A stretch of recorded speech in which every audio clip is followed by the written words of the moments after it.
¿Qué pasó con mi presentación? Ya no se subió. A ver, otra vez. Una vez más.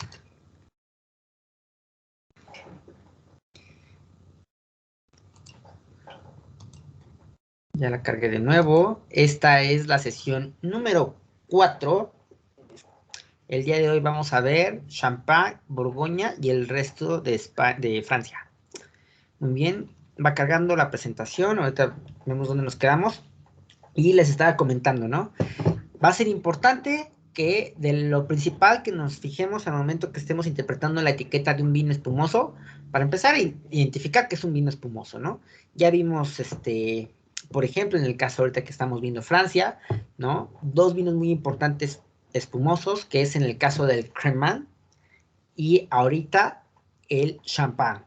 Ambos se van a identificar inmediatamente por el método que se utiliza para la elaboración. Método tradicional o método champenois. Ya vimos cómo se fue desarrollando este método, un poco de los antecedentes históricos, de los personajes que tuvieron influencia directamente en el perfeccionamiento del método, y vamos a conocerlo, vamos a ver el paso a paso. Ya estuvimos hablando un poquito la clase pasada, ahí va cargando la presentación, pero vamos a retomarlo así, en pocas palabras, nos quedamos en el tirage, ¿no? Ya si se les va surgiendo una pregunta o duda, por favor, levantan su mano y prenden su micrófono. Al momento que les conceda la palabra. Tarda un poquito, es que está pesadita estas diapositivas. ¿Sale? Déjenme hacer un poco de zoom. Hasta ahorita no hay preguntas, creo que todo se va entendiendo muy bien. Eso es bueno, creo. Ahí está. Me pase. No, ahí va. Creo que alcanzo a leer bien. Sale, me recorro hasta el método.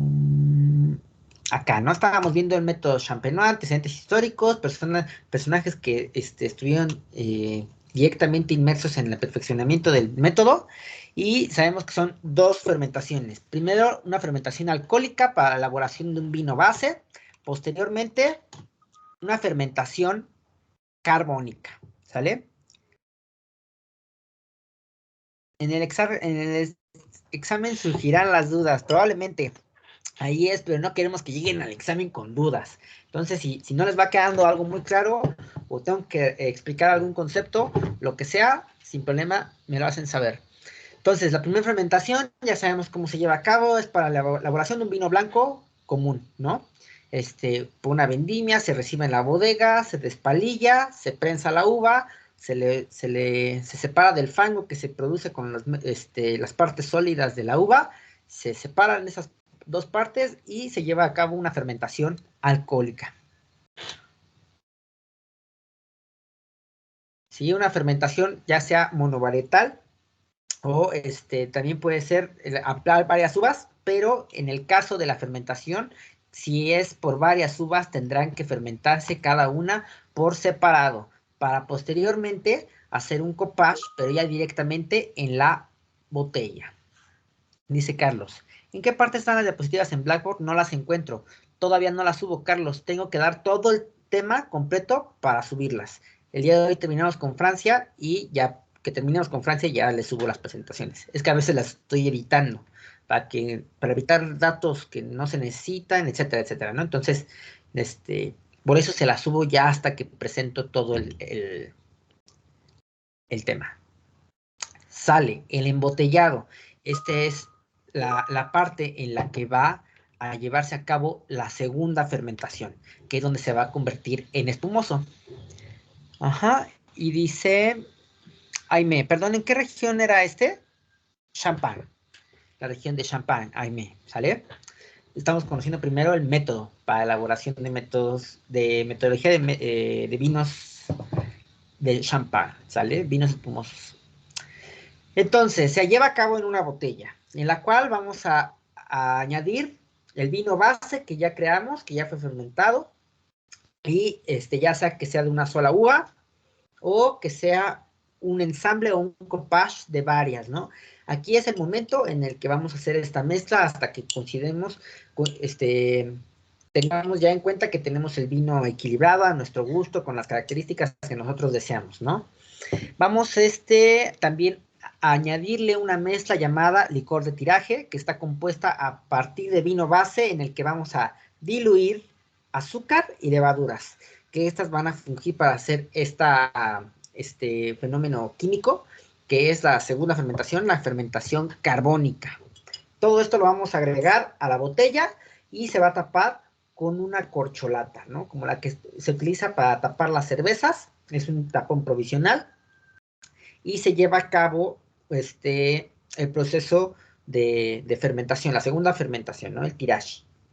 En cavas que tienen una temperatura controlada, normalmente son subterráneas, para que la temperatura sea fresca y lejos de la luz natural, ¿no? Que se encuentre lo más oscuro posible. En el caso del champán, es importante que sea una fermentación lenta, ¿sí? Mientras más tiempo pase en este proceso, el vino va a ser de mejor calidad. Para el champán, aproximadamente es entre 12 a 15 meses mínimo en las cavas, ¿sí? En una posición horizontal, haciendo este procedimiento de tirage. Mínimo. Si no pasa mínimo por ese tiempo, no se puede llamar champán, ya que tiene denominación de origen. Es una de las reglas estrictas que lo define. Entonces, en la segunda fermentación carbónica, esta se lleva a cabo en una botella que necesariamente debe ser de vidrio grueso. A diferencia de los vinos tranquilos, necesita el vidrio más grueso para poder soportar la presión que se va a generar con el gas, ¿no? Entonces, las botellas suelen ser mucho más gruesas en el vidrio. También va a aumentar un porcentaje de alcohol. Si bien es una fermentación carbónica, también se está creando un poco de alcohol, ¿sale? Entonces aumenta la graduación alcohólica y se va a generar el gas que es CO2 o dióxido de carbono. Dice, según la proporción de licor de tiraje, será menos o más espumoso. Entonces, mientras más licor de tiraje contenga la botella, el vino va a ser más o menos espumoso, ¿sale?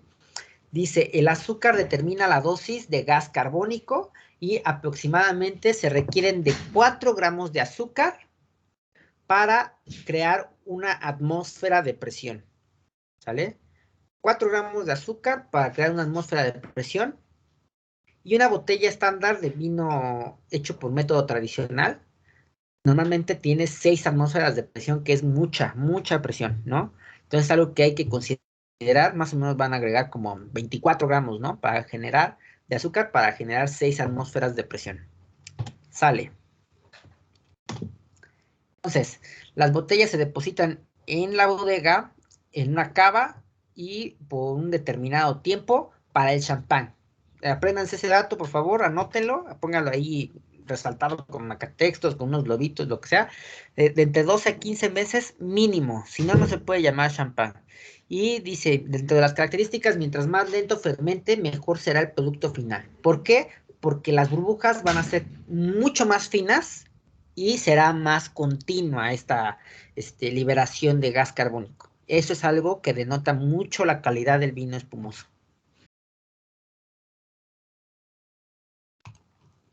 Entonces, ¿no? Se lleva a cabo en la posición horizontal. Posteriormente de que se realiza esta fermentación, se van las levaduras, llega un punto en el que mueren, ¿sí? Y es cuando las conocemos como lías. Y estas lías tienden a precipitarse al fondo de la botella. Es necesario sacarlas. Entonces va a pasar por un proceso llamado remouage o removido, que puede llevarse a cabo tanto de forma manual como mecánica. Pero de forma manual también denota mayor calidad, ¿no? Aunque de forma mecánica es más parejo el procedimiento.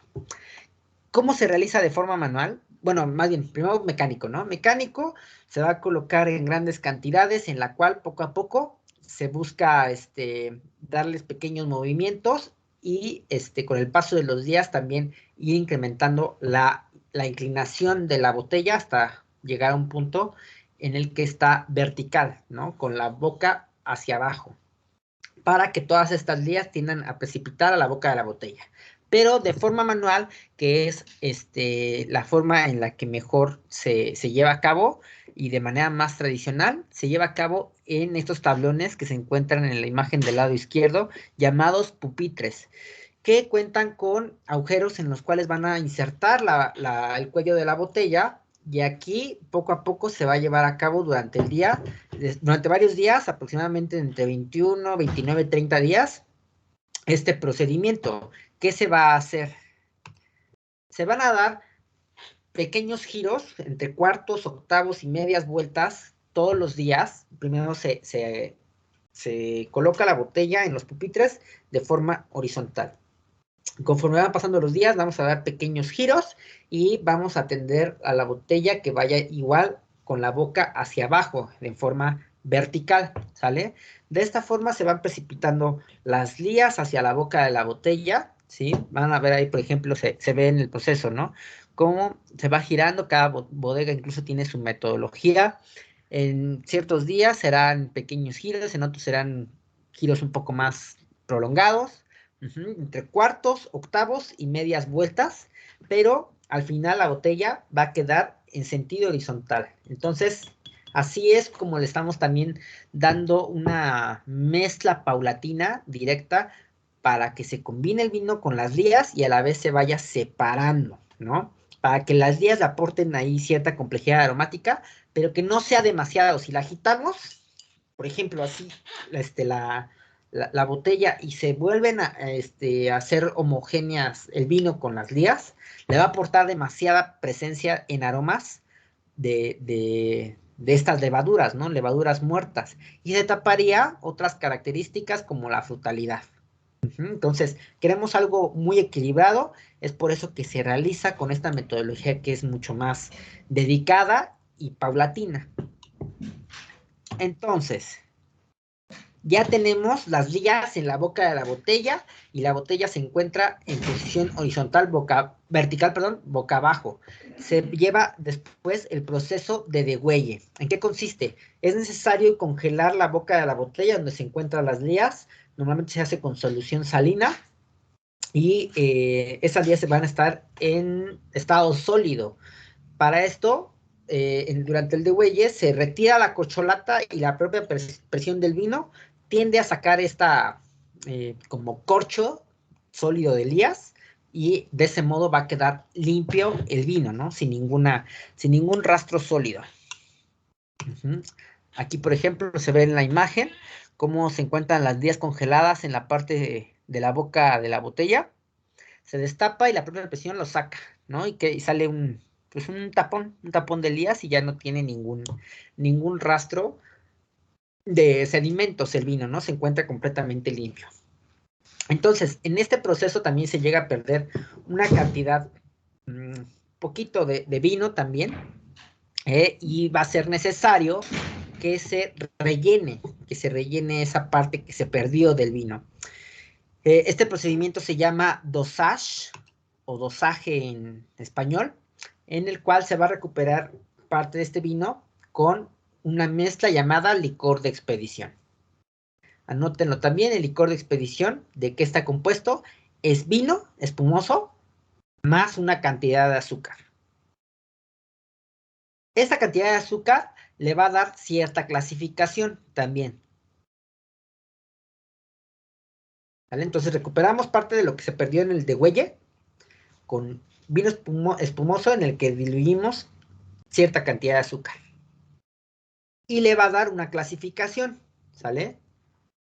Mientras menos azúcar, pues va a ser más seco, ¿sale? Mientras más azúcar tenga, va a tender a la dulzura. Y le va a dar una clasificación por dulzura, que ahorita se las voy a compartir. ¿Cuál es el fin de esto? Por ejemplo, si agregamos pocas cantidades de azúcar, es para incrementar la parte frutal del vino, ¿no? Pero sin que llegue a tener una sensación de dulzura como tal, ¿no? No es tanto lo que queremos de dulce, sino que la expresión del vino sea frutal, ¿vale? Que no se pierda la parte de las frutas. En eso ayuda esta cantidad de azúcar. Mientras más azúcar agregues, pues estás tapando otras características también, ¿no?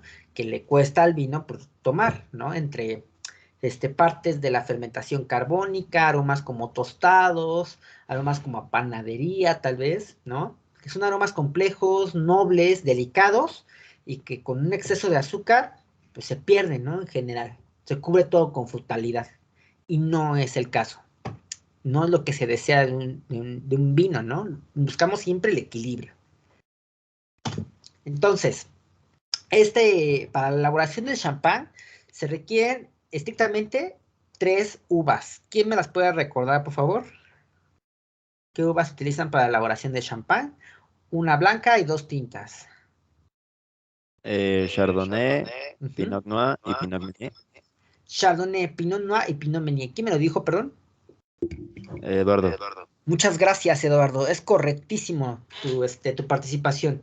La blanca es la Chardonnay y 2 tintas, la Pinot Noir y la Pinot Meunier. Esa es la mezcla para la elaboración del champán. ¿Por qué? Porque recuerden que tiene denominación de origen y parte de la denominación de origen es que requiere de una materia prima en específico y son esas las uvas permitidas. A veces se llegan a agregar otras, pero una proporción muy, muy, muy pequeña, pero sumamente pequeña. Las que deben de estar en mayor porcentaje son estas. Es importante que anoten algo para la elaboración de vinos que son blanc de blancs.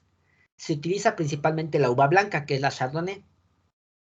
Y para la elaboración de blanc de noirs se utilizan las tintas, la Pinot Noir y la Pinot Meunier. Anoten eso, por favor. Y vamos a ver características. La Chardonnay, que le proporciona elegancia y finura. Esta uva que se caracteriza por ser muy, muy elegante, por tener una apreciación bastante fresca, pero con aromas sutiles y elegantes, ¿no? Entre la Pinot Noir, ¿qué le va a proporcionar? Cuerpo y capacidad de envejecimiento, principalmente por una gran cantidad de acidez que llega a tener la Pinot Noir. Y la Pinot Meunier, esta le va a dar complejidad aromática, proporcionándole los aromas más finos que puede obtener el champán, ¿no? Entonces, en una combinación, ahí cuando están haciendo el copage, ya sea dependiendo del tipo, pues van a buscar que tenga un equilibrio entre todas estas características que está proporcionando las uvas, ¿no? Y esto son algunas de las que le aporta. Es por eso que es un vino muy, muy importante, ¿no? Que requiere muy estrictas especificaciones. Las regiones donde se elabora, ¿sí? Son 6, ¿sale? Son 6, que es la montaña de Reims, el Valle de Marne, o Valais de Marne en francés, la región de Épernay, la región Côte de Blanc, la región de l'Aube y la costa de Cézanne, la Côte de Cézanne. Si no se produce en esas regiones, no se puede llamar champán. ¿Sale? Entonces, ¿cómo llamamos a un vino espumoso que no se encuentra, que se encuentra fuera de la región de Champagne, pero que está hecho con el método tradicional en Francia? ¿Me lo recuerdan también, por favor?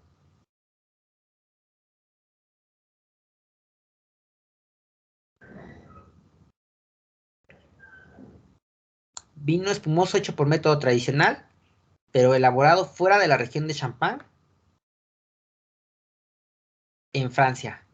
Método tradicional, fuera de la región de Champagne, en Francia. ¿Cómo se llaman? Profe, yo, bueno, no estoy segura. A ver, no te preocupes. Es clarete, ¿no? Clarete no es el caso. Ahorita les explico qué es un clarete. No te preocupes. Ahorita para que queden bien definidos esos conceptos, bien. Y muchas gracias. Clarete es importante que conozcan también ese concepto bien en el examen. No es clarete, ¿qué será?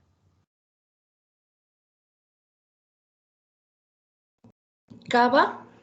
Cava tampoco es cava. Cuando veamos España, vamos a definir lo que es cava. También es un vino espumoso, hecho por método tradicional, pero no es francés, es español. Muchas gracias, Dira. ¿Cómo se llaman los vinos espumosos hechos con método tradicional o método champenois, pero que no están elaborados en la región de Champagne, pero sí están elaborados dentro de Francia.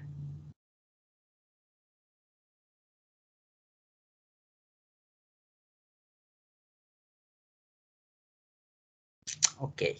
Lo voy a dejar ahorita pendiente porque tengo una imagen. Muy bien. Luis Llave, por favor. La verdad no sé si sea, pero según yo era el cremant o algo así. Cademan. Exactamente, Luis. Si es un vino que se elabora en Francia, pero que no tiene la denominación de origen champán porque no pertenece a la región, se elabora en otra región que no sea esta, y está hecho con método tradicional, es un vino que se llama cremant. Puede ser un cremant de Bordeaux, un cremant de la Borgoña, un cremant ya vimos, del Valle del Loire, ¿no? Cremant de Loire, cremant de Alsace, ¿sale? Está hecho con método tradicional, pero no se puede llamar champán. Champán nada más los que provienen de la región de Champagne, estrictamente. Muchas gracias, Javé. Y lo que nos estaba comentando ahora sí, los que nos comentaba Vianney, vinos claretes. ¿Qué son? Son vinos que se elaboran como un vino tinto, pero que no tienen la coloración de un vino tinto. No son tan coloridos como un vino tinto, no son tan oscuros sus colores, ¿sale? Pero tampoco son tan claros como el de un rosado, ¿vale? Es clarete, está entre el rosado y el tinto. ¿Por qué? Porque para su elaboración se utiliza mayor porcentaje de uvas blancas que de tintas, que sí le aporta color, pero no tanto como para hacer un tinto, pero ni tan claro como para hacer un rosado. Es un clarete. Se elabora con el método con el que se elaboran los vinos tintos. Ujú. Para que quede ya bien definido esos conceptos. ¿Sí? Clarete, ¿qué es? Ya sabemos que es prácticamente un tinto, pero que no tiene tanta coloración. ¿Por qué? Porque en su mayor proporción en la elaboración eran uvas blancas. Pongan ustedes unos 75% blancas, 25% tintas. Entonces sí le va a dar coloración, porque ya saben que en la elaboración de vinos tintos pues, pasan varios días en contacto con los ollejos durante la fermentación y le sacan color y le sacan polifenoles, etcétera, ¿no? Que le va a aportar color. Pero pues no puede dar tanto color porque gran proporción de esas uvas son blancas. Muy bien, ya vimos clarete, ya vimos cremant. Sí, eso es importante. Para que no se confundan, porque champán es el champán. Nada más, y ese sí tiene nombre y hay que respetarlo porque tiene denominación de origen. Vamos a hablar del Consejo Interprofesional del Vino de Champagne. Este consejo se dedica a regular completamente el procedimiento y las características que se deben de respetar para que el vino espumoso se pueda llamar champán, tal cual. Uh-huh. ¿Qué es necesario? Que la vendimia de la uva que se va a utilizar se realice entre el 15 de agosto y el 15 de septiembre. Uh-huh. Requiere una delimitación geográfica, ya vimos cuáles son las regiones donde solamente se puede obtener la uva para la elaboración de champán. Nada más, no se puede traer uva de otros lados. Requiere de cepas autorizadas, ya las conocemos. La Chardonnay, la Pinot Noir y la Pinot Meunier. La poda de la viña lo va a requerir ahí sí forzosamente de forma manual y conforme requiera los estándares de las subregiones de champán. Va a tomar también en cuenta un rendimiento límite por hectárea y varía según la calidad de la cosecha. Dependiendo la calidad del champán que vayamos a elaborar, va a tener que respetarse cierta cantidad que vamos a obtener de uva por hectárea. Al igual que el rendimiento que se debe obtener de mosto con respecto al prensado de la uva, ¿sale? Vas a tener que prensarlo a cierto grado que no te dé más rendimiento del que exige la regulación. Y este rendimiento es que no se pueden sacar más de 2.500 litros de 4.500 kilos de uva. ¿Qué significa esto en términos más simples? Que por cada 4.5 kilos de uva no puede sacar más de 2.5 litros de mosto para la elaboración. ¿Se entiende ese punto? Es vital, viene en su examen. ¿Sale? Es un rendimiento, no puedes prensar más la uva, no le puedes sacar más jugo de eso porque interfieres con la calidad, ¿no? Eduardo, por favor. Profe, en las clases anteriores de vinos nos había mencionado una equivalencia de, creo que por caja o por racimo de uvas se sacaba cierta cantidad de mosto. Para la elaboración de vinos tranquilos, ¿recuerdas cuál es? No, esa era la pregunta, ¿cuál era la equivalencia? ¿Recuerdan? ¿Alguno de ustedes recuerda ese dato? ¿Cuánto se requiere de uva para la elaboración de una botella estándar? Según lo que recuerdo, por 1 kilo de uvas salen 750 mililitros. Correcto, Paula. Muchas gracias. Esa es la proporción, Eduardo. Por cada kilo de uva vas a obtener un estándar de 750 mililitros, que es el equivalente a una botella estándar. ¿Sale? De Ah, un vino tranquilo. Ya sabemos cuáles son los vinos tranquilos, ¿no? Rosado, tinto, blanco. ¿Puede cambiar? ¿No es tan estricto? Sí. ¿De qué depende?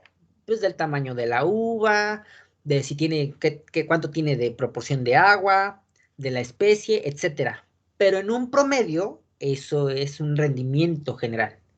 ¿De acuerdo? muchas gracias, Profe, profe. ay, Sí, perdón. de nada. Paola. Igual tengo una duda, pero sobre el licor del tiraje aquí en el champán. Ujú. ¿Entre más licor de tiraje es mejor el champán o igual tiene una estandarización para la calidad de él? Va a ser, mientras más licor de tiraje, va a ser más espumoso, ¿sale? Entonces, para el licor de tiraje, te requiere una proporción principalmente del azúcar. La azúcar es la que va a medir el grado de presión, la que se va a obtener, ¿no? Por cada 4 gramos de azúcar se obtiene una atmósfera. Entonces, los champán y los vinos espumosos hechos a partir por este método normalmente tienen 6 atmósferas de presión, lo que se traduce como una burbuja de calidad. Entonces, si por cada 4 gramos de azúcar que agreguemos vamos a tener una atmósfera y normalmente tiene 6 atmósferas una botella estándar, pues va a tener aproximadamente 24 gramos de azúcar, ¿sale? Y la proporción de levaduras, pues va a ser, en esa sí no tengo la certeza porque se utilizan distintos tipos de levadura, no siempre es exactamente la misma. Ya ahí va a ser dependiendo de la cuestión de la levadura que se utilice. Pero en cuestión del azúcar, es aproximadamente 4 gramos por cada atmósfera de presión. Y una botella estándar tiene 6 atmósferas. Entonces estás agregando aproximadamente 24 gramos de azúcar, ¿sale? Para el licor de tiraje. ¿De acuerdo? Eso es importante, porque si tú agregas menos, pues vas a obtener menos espuma, ¿no? Y es a lo mejor lo que tú deseas, ¿sí? Pero un champán tiene esa presión. Si ya te quieres dedicar a la elaboración de un cremant, por ejemplo, sabemos que la burbuja no es de la misma calidad que el del champán, ¿no? Ahí hacen vinos, sí, con método champenois y todo, pero no es tan estricto a la regulación. Entonces, pues puedes agregar menos azúcar si tú deseas, ¿no? Como productor. Pero para el champán, 6 atmósferas. ¿Sale? Muy bien. Gracias. De nada. Entonces, para el rendimiento del prensado, por cada 4.5 kilos de uva que tengas, no vas a sacar más de 2.5 litros de mosto. Isaac, ¿qué pasó, Isaac? Profe, tengo una duda. ¿Qué Sí, pasa si le agregamos más de 6 atmósferas? ¿Pasa ajá. algo con la botella? ¿Se puede o no se puede? Puede llegar a romperse, sí, pero obviamente si tú lo quieres hacer con más atmósferas, tendrías que tener en cuenta las características de la presión. Nada más, ¿qué pasaría? Tendrías burbuja más presente, sería como demasiado, romperías como en el equilibrio del término de la burbuja, ¿no? Y tendrías demasiada, sería muchísimo más. Entonces, ya no tendrías como esta textura que tú esperas directamente del champán, ¿no? Que es finura en un vino espumoso, porque tienes burbuja chiquitita, ¿sí? Y probablemente si lo obtengas con más, o sea, es como cuestión tuya si tú lo deseas, pero tal vez rompas con el equilibrio que se espera con respecto a la textura. Ujú. Sí, de que es posible, o sea, el autor, cada quien pues, ahí maneja en su creatividad mucho pensamiento, ¿no? A lo mejor quiere un vino súper mega espumoso, ¿no? Y con una burbuja hiper mega fina. Pues vale, pues hazlo. Para el champán tienes que respetar ciertos reglamentos. A lo mejor lo puedes hacer en otra parte del mundo o no lo puedes llamar champán, tan sencillo, ¿no? En este caso se tiene que respetar eso para que se siga teniendo el nivel de calidad que se espera del champán, ¿vale? Es por eso que tiene denominación de origen y es muy, muy reglamentada las características que deben de seguir para su elaboración. Por eso es tan valorado, ¿no? No sé si quedó más claro, Isaac. Sí, ya quedó claro. Gracias, Muy profe. bien, correcto, de nada. Ajá, el rendimiento. Ajá, ok. ¿Qué pasa si prensamos de más la uva?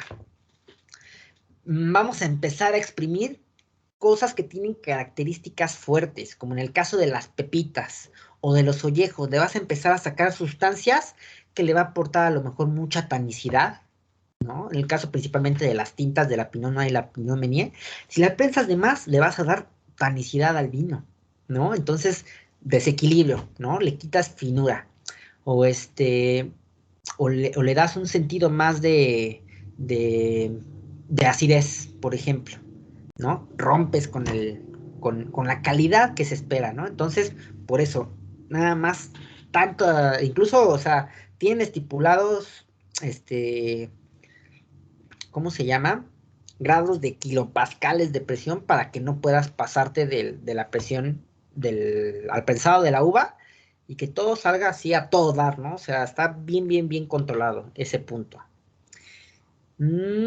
Tiempo de envejecimiento de la botella con respecto al el vino en botella, mínimo 12 meses.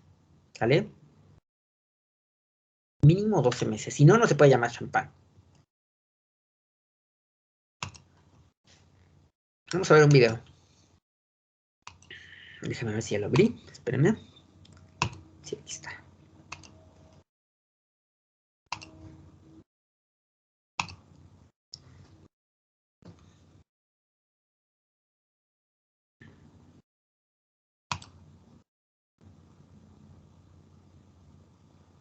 Ok.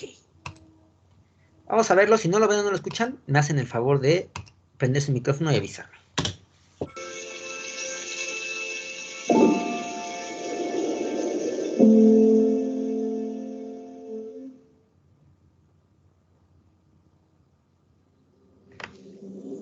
En Champagne, la vendimia comienza mucho antes de la recolección. Desde el momento en que las bayas comienzan a colorearse, a mitad del verano, se activa la red de seguimiento de maduración de las uvas. Varios centenares de parcelas testigo distribuidas en todo el viñedo son objeto de tomas de muestras bisemanales con el fin de determinar la fecha de madurez óptima para cada cepa en cada uno de los 319 crus. La reglamentación de la denominación Champagne exige el prensado de uvas enteras, lo que impone vendimiar a mano. El rendimiento por hectárea es limitado y la uva debe haber alcanzado una riqueza en azúcar mínima antes de ser vendimiada. Los racimos se cortan con cuidado con el fin de no aplastar las bayas e inmediatamente se transportan a uno de los 1.900 centros de prensado repartidos en todo el viñedo para ser prensados lo antes posible.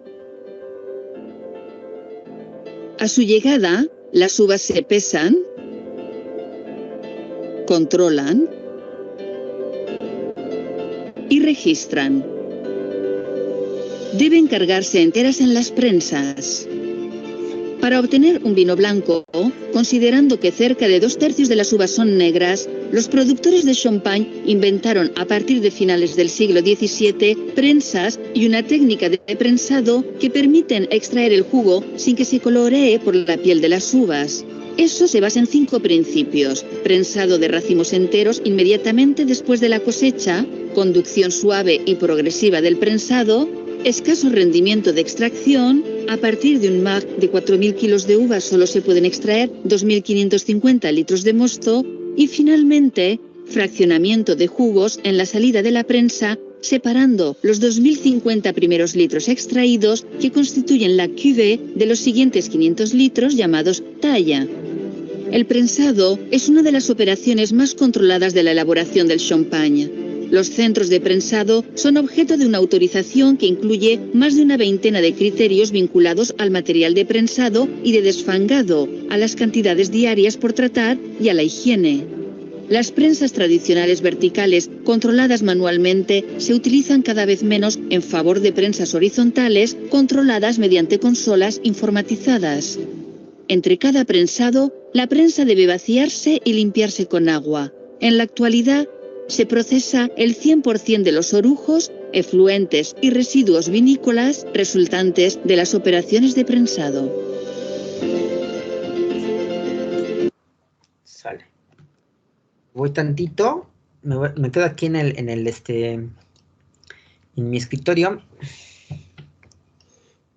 Acá, porque voy a presentar ahorita otro video. ¿Sale? Entonces, si quieren participar, por favor, prenden su micrófono. Ahora sí, de la clasificación. Sí, va a haber algunas características que definen directamente la clasificación del champán, ¿no? Como en el caso de la cantidad que puede llegar a tener de azúcar, ¿sale? Como es los Brut, que contienen 15 gramos de azúcar por litro, ¿sale?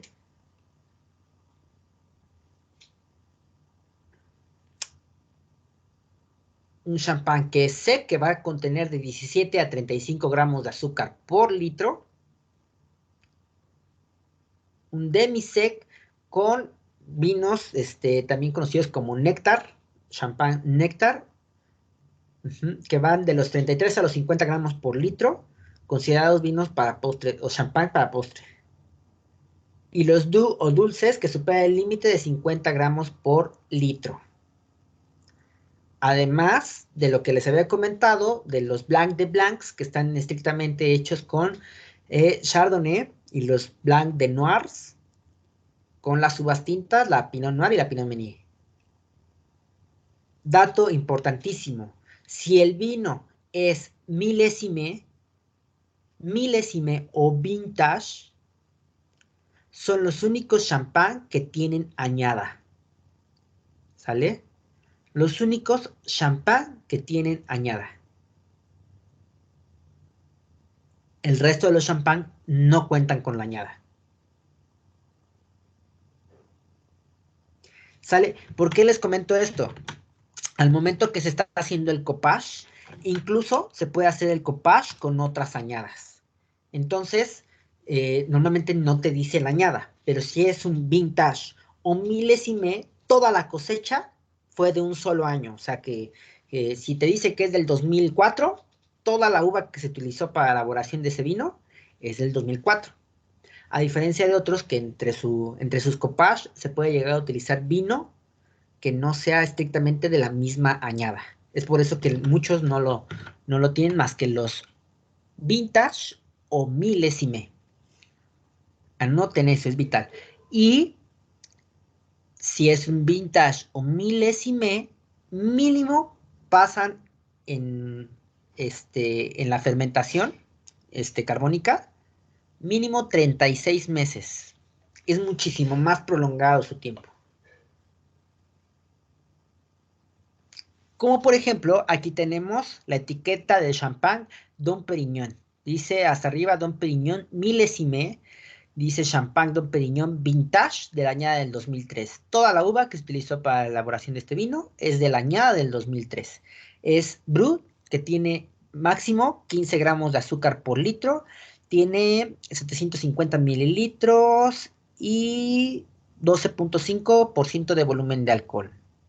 Hasta abajo dice en la parte derecha, en letras muy chiquititas, elaborado en Épernay, Francia, que es una de las regiones que tiene la denominación, y elaborado para Moet, Champagne Moet Chandon, ¿no? Es parte del corporativo de Moet Chandon. Sale. Ahí sí necesito saber si se entendió, porque eso es vital, lo del milésime. Va bien, ¿no? Mínimo 36 meses, o sea, 3 años, pasó en la fermentación carbónica, mínimo. Y son los únicos que tienen añada. Milésime o vintage. Sí, ok. sin preguntas. Marcas principales, pues hay un montonal, ¿no? Dentro de las más clásicas, creo que todos hemos visto por ahí una botella de Moët Chandon, ¿sale? Pronunciación Moët Chandon. Déjenme traer el pizarrón.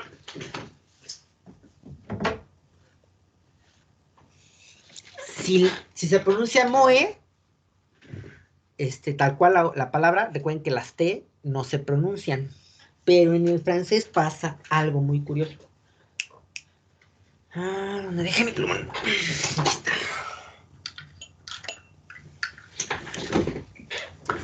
Moët Chandon. Nosotros en el español, para decir y, ¿no?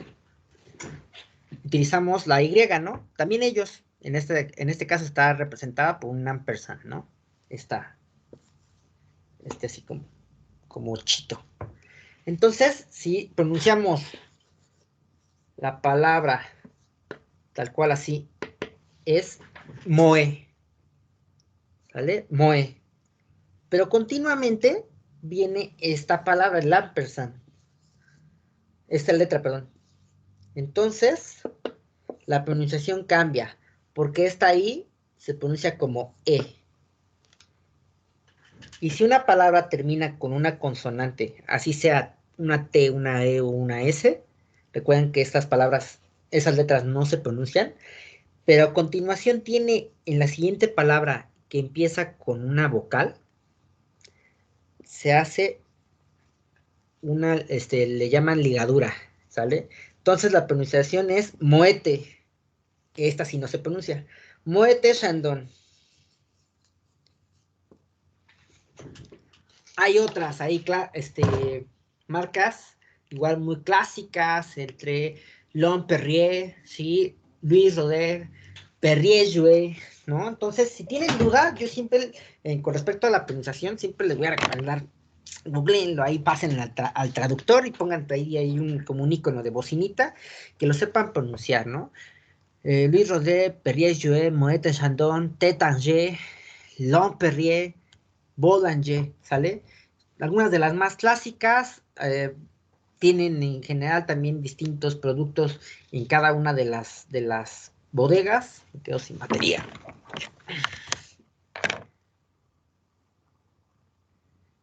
Y revisar, ¿no? Revisar cosas importantes, como en el caso de la clasificación por azúcar.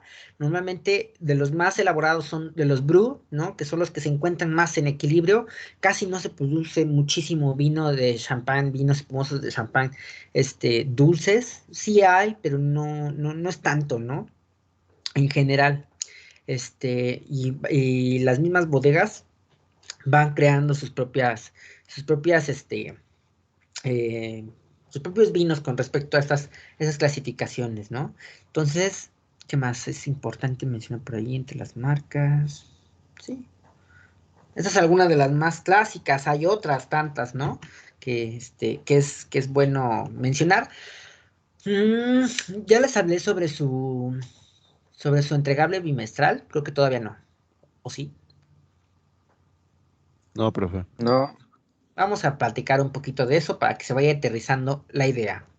Les voy a compartir a cada uno, bueno, en este caso va a ser por cada 2 chicos les voy a compartir una región vinícola del mundo. ¿Qué van a hacer? Van a hacer un video como un comercial, ¿sí?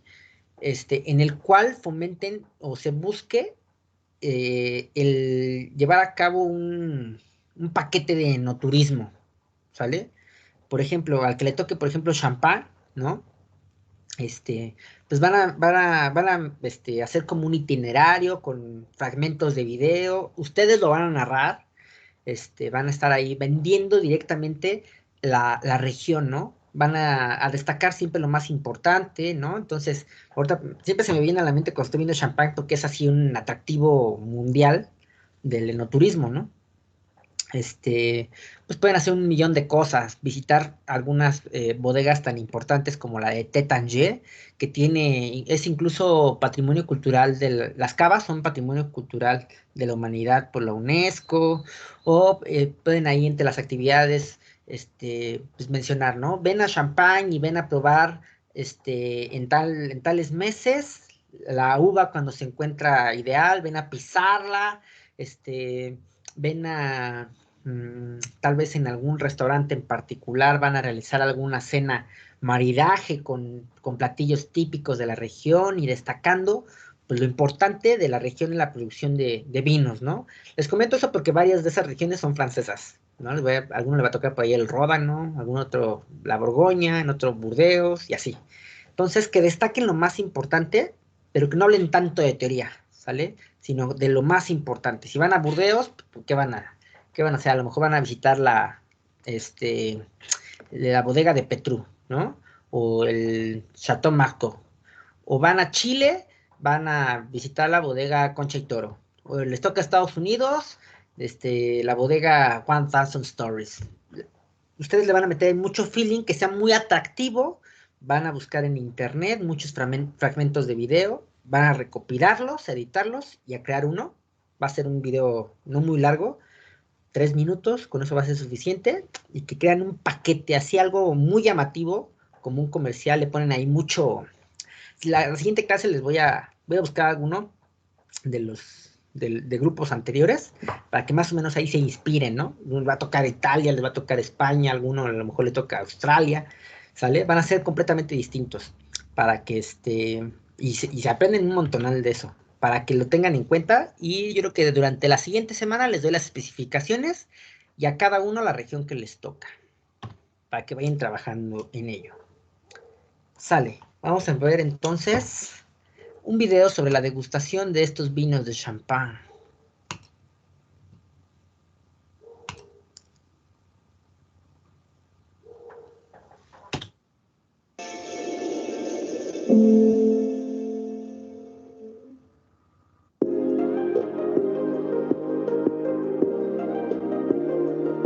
La denominación Champagne es única, pero la diversidad de las cepas, de los años, de los terruños y de sus ensamblajes, así como las opciones de vinificación, es tan diversa que se puede encontrar un champagne para cada circunstancia, cada momento y cada plato, desde el entrante hasta el postre. La apertura de una botella de champagne es un ritual. Primero hay que quitar el papel metálico y luego el alambre, teniendo cuidado de controlar el tapón y de no dirigirlo hacia ninguna persona. A continuación, se toma el cuerpo de la botella y se le gira, sujetando con firmeza al mismo tiempo el tapón, que se retira suavemente del cuello sin dejarlo escapar. La copa ideal es lo bastante amplia para permitir que las burbujas se desplieguen y evolucionen, pero estrecha por arriba para concentrar los aromas que se apreciarán mejor solo si se llena la copa a 2/3 de su capacidad. El champagne pone los sentidos en alerta. El estallido de las burbujas, su ballet incesante en la copa, los matices oro verde, oro viejo o asalmonado, los aromas y sabores en nariz y en boca, todo ello forma parte del placer de la degustación. La paleta aromática de los vinos de Champagne es delicada y variada. Los vinos jóvenes tienen notas de flores blancas, cítricos, frutas de pulpa blanca y amarilla, a veces pequeños frutos rojos, en particular para el rosé. Son vivos, ligeros. Al envejecer, evocan los frutos secos, la miel, el brioche y tienen más complejidad y redondez. Los vinos más viejos evolucionan hacia aromas de pasta de frutas, pan de especias, sotobosque y notas tostadas. El champagne presenta una excelente aptitud al envejecimiento a condición de conservarse a una temperatura entre 10 y 15 grados, protegido de la luz y de las vibraciones. Es un video muy corto en general de toda la experiencia que tiene Champagne, porque es muy complejo, ¿no? Pero ahí tiene ciertas características que lo determinan.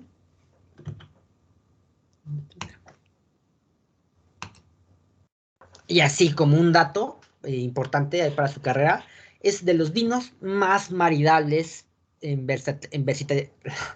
versatilidad. O sea, combina con todo. El champagne es una maravilla por el nivel de equilibrio que tiene, la complejidad y la textura que tiene con la burbuja, hace que se adapte a casi todo, ¿sale? Entonces, si tienen ayuda así como de, híjole, estoy preparando un platillo muy elaborado, con mucha finura, muchas cosas que tiene en general el platillo, con buena técnica de elaboración, buenos ingredientes, ¿no? Potencia de sabor, pues sí, híjole, ¿con qué lo maridaré? Con uno tinto, un champán. Champán siempre va a ser la opción. Es difícil equivocarse en un maridaje con champán, ¿sale? Es una maravilla. Cuando estemos catando el Asti, nada que ver con el champán, pero ahí les voy a retomar un poquito del servicio, de los vinos espumosos, de escorche, y cosas que se denotan y que se deben de calificar en un vino espumoso, ¿sale? Pero pues el papa de todos es el champán. Vamos a continuar, déjenme si no queda por acá otro video. No, vámonos, les voy a compartir otra vez, a subir la presentación.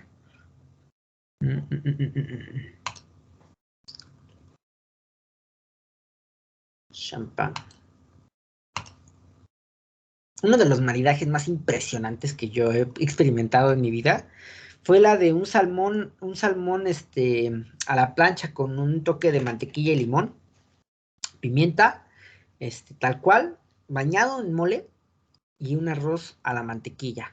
No saben qué barbaridad, en serio, una explosión de sabores con el pescado que fue la base, con buena potencia, con grasa, con toda lo que corresponde al mole, mucha especia, que también es equilibrado, tiene sabor dulce, picante, salado, amargo, lo tiene todo, ¿no? Y todo se va expresando y va reventando con las burbujas, hace una experiencia increíble. Y yo pensé que no maridaba al principio. Me acuerdo que en una entrevista de trabajo me preguntaron, ¿tú con qué maridarías esto? Que me voy a los tintos, ¿no? Entonces mole, tiene potencia, ¿no? Y me dice, si yo te dijera que el mejor maridaje es champán, ¿me lo creerías? Y yo así, no, ¿cómo que le vas a partir? Le vas a poner en la torre al champán, ¿no? Es una experiencia increíble, la verdad. Entonces ahí va cargando, queda con todo, con postres, ensaladas, solito, platillos fuertes, con todo, ¿no? Es como la película esta, ¿cómo se llama? De Richard Gere con Julia Roberts, ¿no? Mujer bonita, que incluso se adapta a distintas circunstancias, ¿no? Porque el champán lo utilizamos para los mejores momentos, ¿no? Si vamos a celebrar el fin de año, una boda, siempre es con champán, por todo lo que representa en trabajo, en finura, ¿no? En expresión, es muy complejo y es una maravilla, ¿no? Y acá, pues, hace uno de los maridajes más clásicos, que es el fresas con chocolate, ¿no? Cubiertas de chocolate. Pues obviamente, pues era para sorprenderla directamente. Tanto que aporta el champán. A ver. Sale. Hasta ahí con el champán. Una maravilla de los vinos. Es el rey de los vinos espumosos. Y vamos a continuar ahora con otra región. Una hora, no puede ser. Qué rápido se pasa el tiempo. La Borgoña. En francés, Bourgogne. ¿Sale? Es esta región que se va a dividir también en varias subregiones. ¿Sí? Se ve así, principalmente como una salchichita así larguita, y vamos a denotar los vinos principales, ¿sale? Vámonos, se encuentra también en una parte muy central del país, y vamos a ver la clasificación. Existen 4 niveles de calidad, que es la apelación de Dijon Contrôlée Bourgogne, o de la Borgoña. ¿Qué quiere decir esto? Lo que hemos visto. Mientras más específicos se hacen los datos, de mejor calidad es en la etiqueta, ¿no? Entonces, si te dice que es de la Borgoña, puede ser de la uva perteneciente de cualquier parte de la Borgoña. Sale. De mejor calidad, los que están arribita, los apelación de Dijon, Contrôlée, Village o Comunal. Una subregión directa de la Borgoña. Como que me estoy quedando sin voz. ¿Sale? Entonces, se tiene que conocer la teoría para reconocerlas, ¿no? Ya sea que provenga de la región de Beaujolais, de la región de Chablis o Pouilly-Fuissé, ya son mucho más específicos con respecto a la subregión. Sigues perteneciendo a la Borgoña, pero la uva es de una región más pequeña y más específica. Después vienen los Premier Cru, que también hay Cru y Grand Cru en Borgoña, ¿no? Ya lo vimos ese tema en Burdeos. Las uvas que se utilizan para la elaboración de vinos en la Borgoña principalmente son la Chardonnay y la Ligoté de las blancas. O sea, si ustedes se topan con un vino de la Borgoña blanco, lo más probable es que sea Chardonnay, ¿sí? Esa principalmente. O que venga la Chardonnay acompañada de la Aligoté. Los mejores Chardonnay del mundo provienen de esta región. Muchos de los mejores. Corrijo, porque no es así. O sea, esta uva se elabora en muchas partes del mundo. México no es la excepción. En California, Estados Unidos, también se elabora una Chardonnay suprema. Y en otras regiones, ¿no? Es así como la Cabernet Sauvignon de las blancas, ¿no? Está prácticamente en cualquier país vitivinícola. Es una uva muy elegante, ya lo vimos. También es parte de la mezcla del champán. Si ustedes están pensando en Chardonnay, en un vino tranquilo, van a pensar inmediatamente en la Borgoña. ¿Vale? Y a veces viene adornada con unos toques de aligoté. Hablando de vinos blancos. Que tienen también algunos bastante potencia de guarda, aún siendo blancos, y con mucha complejidad aromática. Dentro de las tintas, si tú ves un vino que se elabora en la región de la Borgoña, tinto, lo más probable es que sea Pinot Noir. Porque los vinos que tienen denominación de origen o apelación de origen, en este caso, se elaboran con Pinot Noir. Ahorita les voy a platicar de la uva Gamay, que también se elabora en Beaujolais, pero particularmente en una región. ¿Sale? En una región hasta el sur de la Borgoña. Anótenla. De las mejores Chardonnay, digo, las mejores, del mundo, de la Borgoña. Y ahí unos toquecillos de aligoté. La Chardonnay es la mera mera de las blancas. Y de los tintas, la Pinot Noir.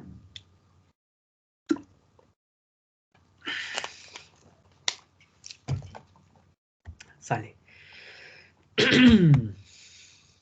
Las regiones, ¿sale? Se encuentra hasta arriba el Valais de Jun, muy caracterizada por la subregión de Chablis. Una región principalmente dedicada a la elaboración de vinos blancos con uva Chardonnay. Si ustedes ven un Chablis, es Chardonnay. Chardonnay, ¿sale? No les va a decir que es Chardonnay, eso sí, lo van a tener que concluir.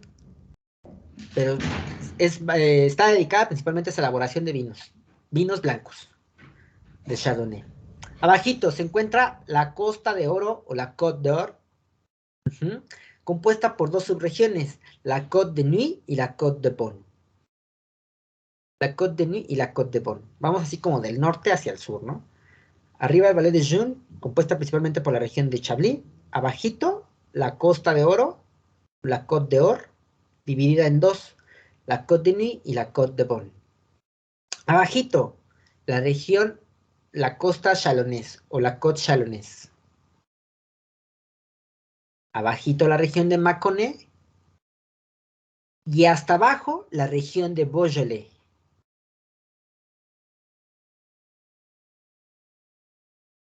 Entonces, a lo mejor no les va a decir incluso que es de la Borgoña. La mayoría sí los dice. Pero si te dice que es de la Côte de Nuits, es de la Borgoña. Si te dice que es Chablis, es de la Borgoña. Entonces, tienes un vino tinto de la Côte Chalonnaise, ¿sale? Inmediatamente, Pinot Noir. ¿Por qué? Porque esas son las uvas que se elaboran aquí. ¿Por qué? Porque es la que mejor tiene expresión en la Borgoña. ¿Vale? La uva Gamay, la segunda tinta que viene, está referida directamente a la región de Beaujolais. Esa uva Gamay es igual una estucha de monerías, porque es una uva para vinos de pronto consumo, que no requiere mucha evolución, que así como se elabora, se consume y son buenos vinos, no muy complejos, pero con mucha frutalidad, ligeros, no muy potentes, ¿no? Para personas que quieren empezar a adentrarse al mundo del vino, un vino de Beaujolais, a partir de uva Gamay, por supuesto, es una excelente opción. Muy frutales, frutales no quiere decir afrutado, ¿eh? Cuando hablo de frutales, hablo de los aromas, ¿no? Que despiertan mucha frutalidad. Recuerden que afrutado me refiero a dulzura. No son dulces, no, a lo mejor muy leve. Estamos hablando de frutales. A ver si no me quedo mudo antes de que termine la clase. Ya las anotaron. Vámonos. Vamos a hablar de la región de Chablis. Bien importante. ¿Qué dice acá? Produce vinos blancos secos. ¿Vale? ¿A qué nos referimos con seco? ¿Me recuerdan?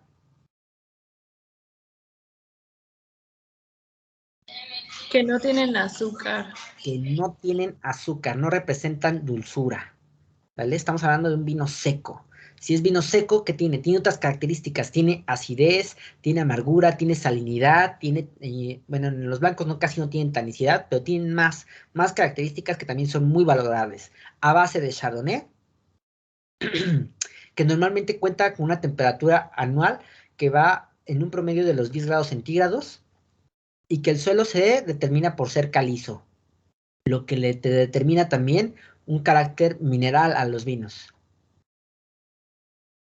pero que no esconden también la parte frutal y la parte floral, por ejemplo, ¿no? En la uva Chardonnay se destaca por mucha floralidad en sus grupos aromáticos, pues es una maravilla, ¿no? Es por eso tan fina la Chardonnay.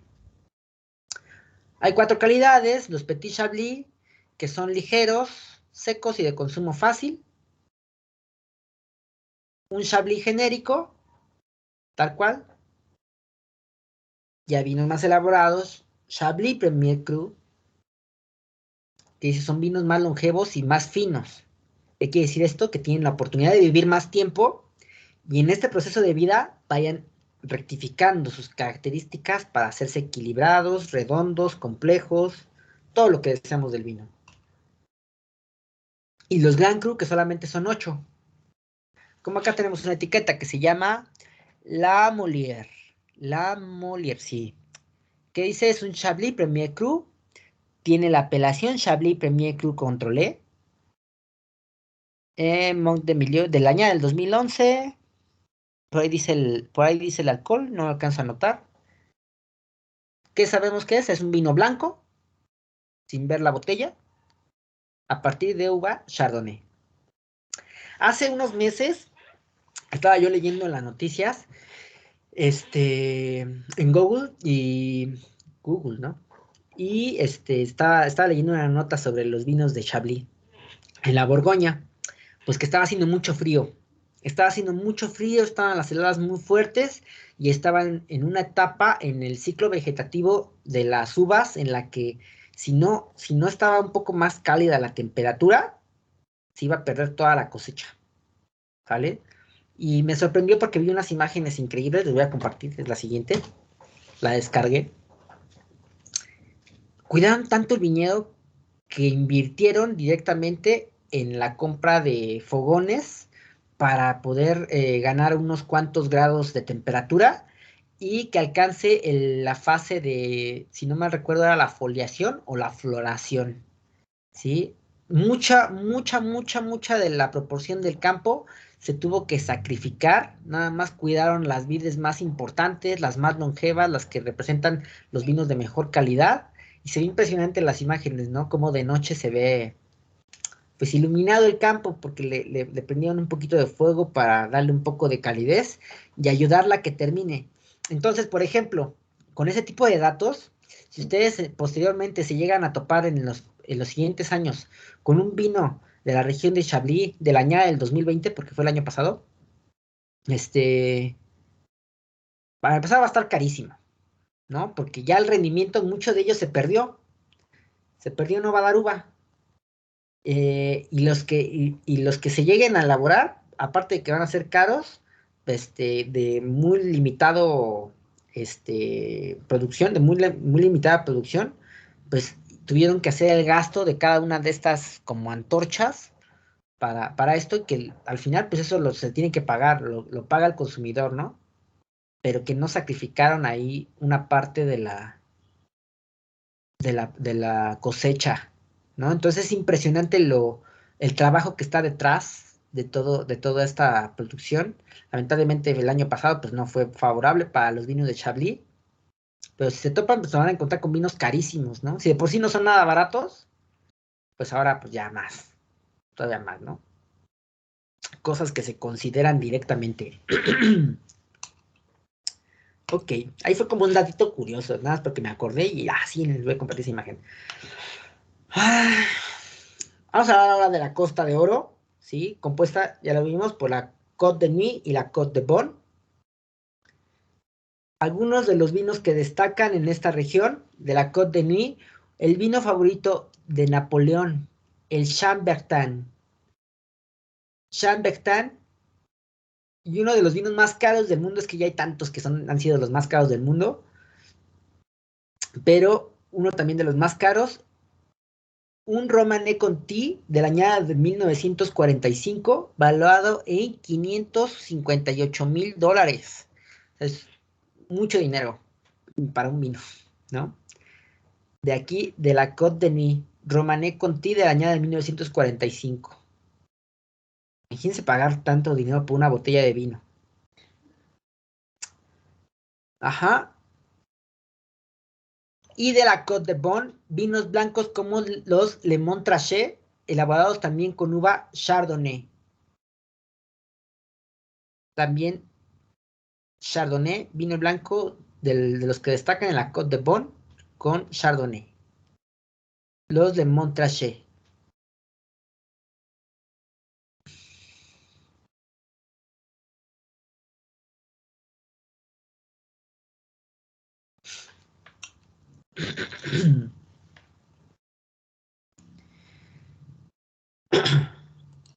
Ok. Abajito, vamos a hablar de la Côte Chalonnaise. Dice, se halla tan cerca del extremo sur de la Côte d'Or que resulta sorprendente que tengan vinos con sabores tan distintos. Fíjense que es algo también bien curioso que también pasa mucho aquí en México, principalmente en Baja California.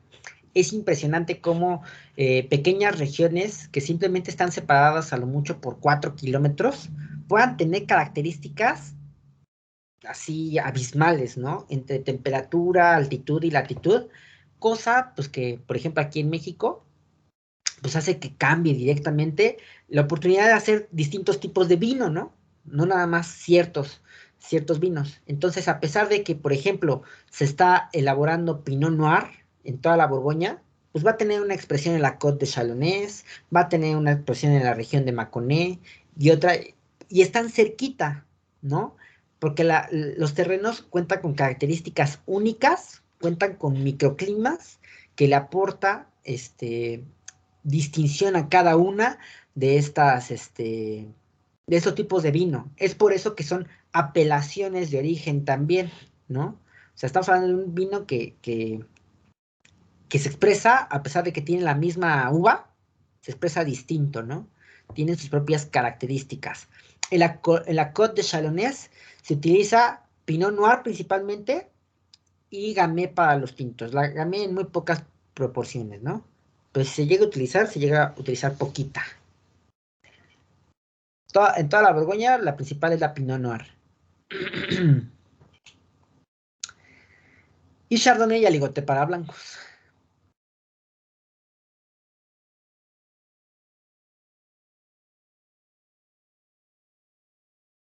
Entonces, algo que hay que delimitar al momento que estamos interpretando un vino, sobre todo del viejo mundo, es de dónde proviene.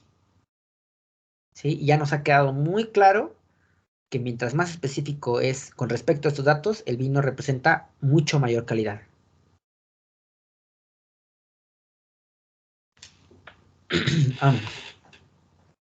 Vamos a hablar de la región de Mâconnais. De la región, el vino más famoso son los Pouilly-Fuissé. Pouilly-Fuissé, hecho a partir de uva Chardonnay, que es un vino blanco, ¿no? Por ejemplo, aquí tenemos una etiqueta que dice Grand Vin de Bourgogne, un gran vino de la Borgoña, de la apelación Pouilly-Fuissé Contrôlé, de la bodega Louis Latour. Perteneciente en la Côte de Beaune, de la Côte d'Or, en Francia, ¿no? la Borgoña. Está siendo muy específico con respecto al lugar donde proviene. Ah, Pelifusé, ok, es un vino blanco, sale, es Chardonnay también.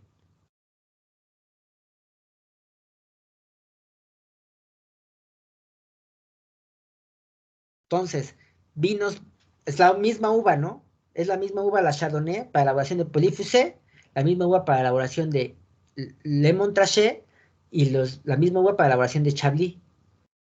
Sin embargo, no son iguales. No, nunca se van a encontrar con un vino igual. De eso estoy seguro. Enteramente seguro. No existen dos vinos iguales. Incluso de la misma etiqueta, ¿eh? Si ustedes se topan con un Pelifusé de la bodega Louis Latour, de la añada del 2013, el del 2014 es distinto también. Vemos que la climatología se va desarrollando de manera distinta. Vemos que, por ejemplo, acá en Chablis, ¿no? La climatología no ayudó y que mucho se perdió por las heladas. Y otros años van a ser muy favorables para la calidad del vino. Entonces, imagínense, por ejemplo, esos Chablis, ¿no? Que muchos se murieron, ¿no? Y a pesar de que van a ser bastante costosos por todo lo que implicó este sacrificio de la cosecha, no creo que necesariamente se vaya a ver reflejado en calidad, ¿no? Entonces, la añada también te dice muchas cosas. Lo vamos a entender un poquito más en España. Pero siempre tomen en cuenta ese tema de la añada.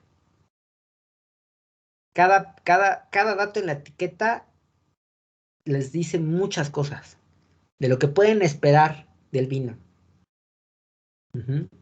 Con ustedes prácticamente no sé si ya se los comenté, entre viticultura y enología y de vinos del mundo, ustedes prácticamente ya recibieron un diplomado para ser sommelier experto en vinos. Está bien completo su currícula. Y aparte un super profesor, pues carajo, ¿no? ¿Qué más pueden esperar? Vámonos a la región de Beaujolais. Esta se encuentra hasta el sur de la Borgoña. Es una región que casi se considera única, ¿no? De hecho, se encuentra entre la Borgoña y el Ródano, ¿sale? Al sur de la Borgoña, pero hoy en día se considera parte de la Borgoña, ¿sale? Pero prácticamente es una región por sí sola, nada más que la proporción de territorio es muy corta, es muy pequeñita. Dice acá, región que pertenecía a Ródano, que está al sur, en 1930 se incluye en Borgoña. La mayoría son vinos tintos hechos a partir de uva Gamay. ¿Recuerdan cuando estábamos viendo las uvas de la Borgoña? Que de las tintas son la Pinot Noir y la Gamay. Pues la Gamay está directamente asociada aquí a esta zona. Si ustedes se topan con un vino que diga que proviene de la apelación Beaujolais Contrôlé, es de uva Gamay. Dice, contribuye al 50% del total de la producción de la Borgoña. O sea, en esta pequeña regioncita se produce la mitad del vino, ¿no? Vinos elaborados para consumirse preferentemente jóvenes. Lo que les comentaba, son vinos de pronto consumo que así como se elaboran, así se venden. Y hay uno en particular, un tipo de vino en particular de Beaujolais. Vamos a hablar de la clasificación. Se encuentran los Beaujolais Superior, Beaujolais Village, y el que más elabora, el Beaujolais Nouveau. También están los Grand Cru.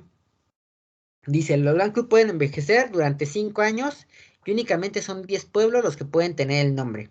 Si ustedes notan aquí en la imagen, del lado derecho, se va tornando hacia la parte central norte, en colores más oscuritos, un morado. Las pequeñas subregiones en las que se pueden elaborar los Grand Cru, que solamente son 10. ¿Sí? Son los vinos de mejor calidad, los que se encuentran en el centro. Afuera, que vienen en un color púrpura, los Beaujolais Village. ¿Sí?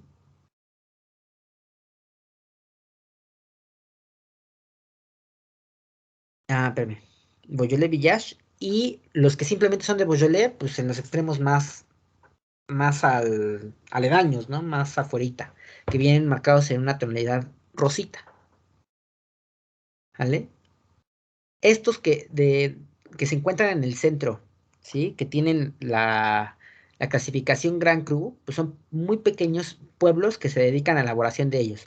De los que van a destacar la región de Broglie, la región de Morgon y Flory. Broglie, Morgon y Flory, pero son 10. Estos son los que más producen. Ujú. Están otras, está por ejemplo aquí dice Julian, ¿qué dice por allá otra? Es que no alcanzo a ver, están chiquitas las letras. Pero estas tres son las que más destacan porque son las que más producen, de esos pueblos chiquititos.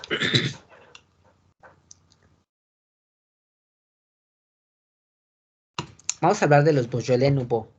Directamente al traducido al español, quiere decir Beaujolais nuevo, ¿no? El nuevo Beaujolais. Considerado un vin de primeur. ¿Qué quiere decir? Es el vino de primicia, el recién elaborado. Se fermenta solo durante unas pocas semanas y así como se elabora, inmediatamente se vende. Por eso es Beaujolais nuevo.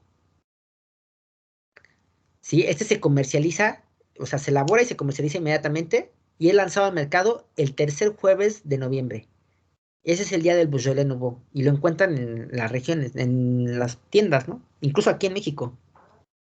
Ya está aquí el Beaujolais Nouveau en esa semana, del tercer jueves de noviembre. Es muy importante porque gran proporción de la elaboración está dedicada a este tipo de vino. Aproximadamente un tercio de la cosecha de Beaujolais se dedica a la elaboración del Beaujolais Nouveau. Que se me hace un poco sobrevalorado, híjole, es que yo siempre estoy criticando, perdónenme, pero porque está un poquito caro, ¿no? Bueno, ni tanto, está como entre 200 y 300, pero para hacer un vino joven, siento que está caro, ¿vale? Pero es muy amable, es frutal, ¿sí? No afrutado, frutal, sus intensidades están en baja proporción, no es un vino que tú vayas a comprar para guardarlo 5 años, se te va a morir. Su mejor, sí, su mejor apreciación es máximo al año que se produjo. Pero como se ha vuelto tan popular, pues en todas las partes del mundo, así como de, ay, el nuevo Beaujolais, no hay que probarlo, está padrísimo. Y le meten ahí también mucho publicidad, y está padrísimo, Beaujolais, y están ya todas las tiendas, y ya se acerca el día del Beaujolais, etcétera. Entonces, a veces yo creo que hay ciertos vinos que están sobrevalorados. No está nada mal, no lo negaría. Sí lo he consumido, lo he comprado, lo volvería a hacer, pero creo que por esa cantidad de precio, yo me inclinaría por otros. Híjole, perdónenme por la crítica, pero es que así soy. Si no lo digo, exploto, dicen por ahí. Sale. ¿Dudas de la Borgoña? Muy bien, a ver a quién no he escuchado. Vamos a ver a quién no he escuchado. Necesito escuchar voces también. Como que me siento muy solo a veces. Le voy a preguntar, por favor, ¿a quién? ¿Quién casi no escucho? ¿Quién? Isaac. ¿Qué tal? Ah, ahora ya no te he escuchado mucho, Leonardo. ¿Estás por acá?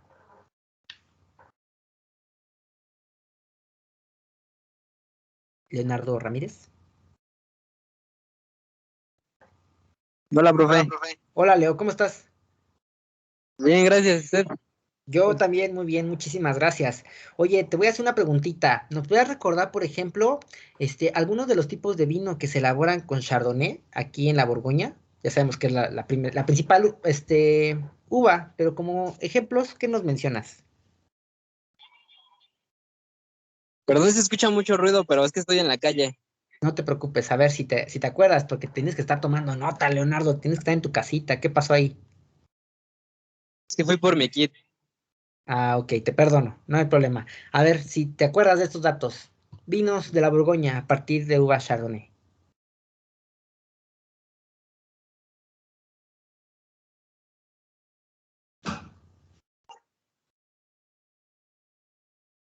¿No? Este, son, son vinos blancos, ¿no?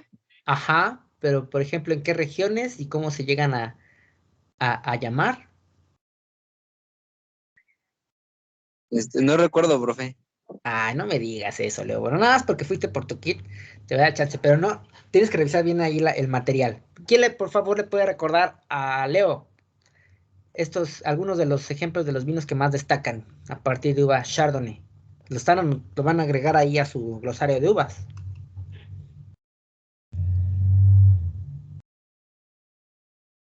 ¿Qué tal si le ayuda a Jimena Pérez? Jimena, ¿estás por acá?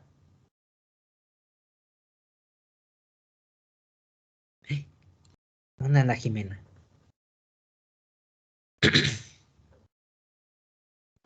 Profe, yo tengo una duda. A ver, ¿de acuerdo? ¿Quién eres? Dafne, Hola, Daphne, ¿qué pasó? me confundí cuando mencionó lo de la región de Chablis. La región de Chablis también era parte de la región de Borgoña. Correcto, mira, me regreso aquí unas diapositivas. Acá se encuentran las regiones de la Borgoña, ¿no? Hasta el norte, la región de Chablis, denominada también el Valle de Jun, ¿no? O Valle de Jun. ¿Sabe? En este caso, los Chablis dedicadas a la elaboración de vinos blancos a partir de uva Chardonnay. Ujú. Ok, muchas gracias, profe. De nada. ¿Qué otros tipos de vino hay famosillos se encuentran? Dice Jimena, sí, profe, pero mi internet anda fallando, ya van varias veces que me saca de la sesión.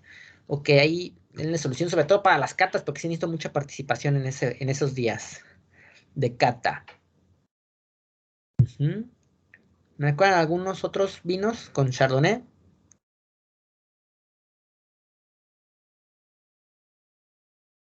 Mm. ¿Quién le ayuda a Leo y a Jime?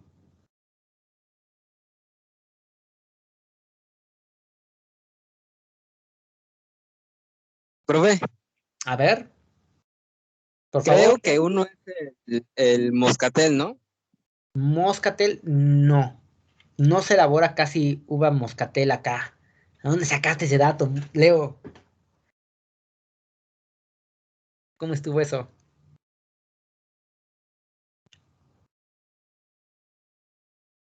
Recuerden, de la Borgoña, de las uvas blancas que se utilizan es principalmente la Chardonnay, es de la Chardonnay más expresiva y más franca de todo el mundo, de las más importantes, ¿no?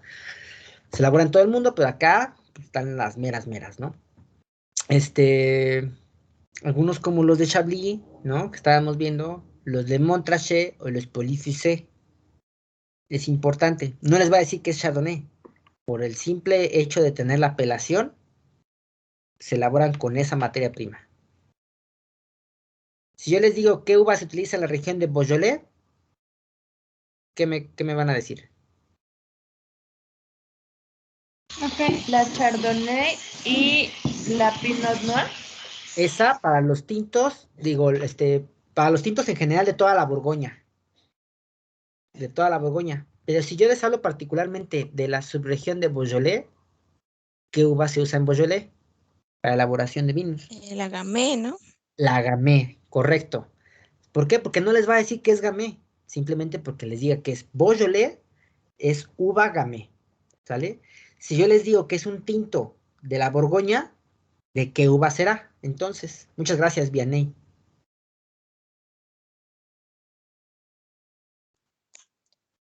Pinot Noir. Pinot Noir, correcto, ¿no? En toda la Borgoña se elaboran principalmente dos uvas tintas, la Pinot Noir y la Gamay. Pero la Gamay está ligada directamente a Beaujolais y una poquitita en Mâconnais, pero no mucho, ¿no? Todo el resto de la Borgoña que no sea Beaujolais está dedicada para la elaboración de tintos con Pinot Noir. Y si es blanco, principalmente Chardonnay. ¿Sale? Por eso les pregunto, ¿tienen duda? Pero sí tienen duda. Como que está un poquito complicada. Yo entiendo la teoría tantito, pero pregúntenme así como me dijo. No entendí, profe. ¿Se quedó arribita tu mano, Leo, o querías comentar algo más? Leonardo. Se quedó arriba, profe. Va que va. Vamos entonces a hablar ahora de otra región. Dice Aimé, Profe, una duda. Cuando vayan a hacer las catas, nos avisan un día antes, una clase antes, ¿no? Son 2 días antes. Sí, pero primero que tengamos todos los vinos. Todo el grupo que tengamos los vinos. Van a ver cómo van a aprender padrísimo de cata. Sale. Vamos a hablar del Ródano, o Valle del Ródano, o en francés, Vallée du Rhône. Esta es la región más antigua de Francia.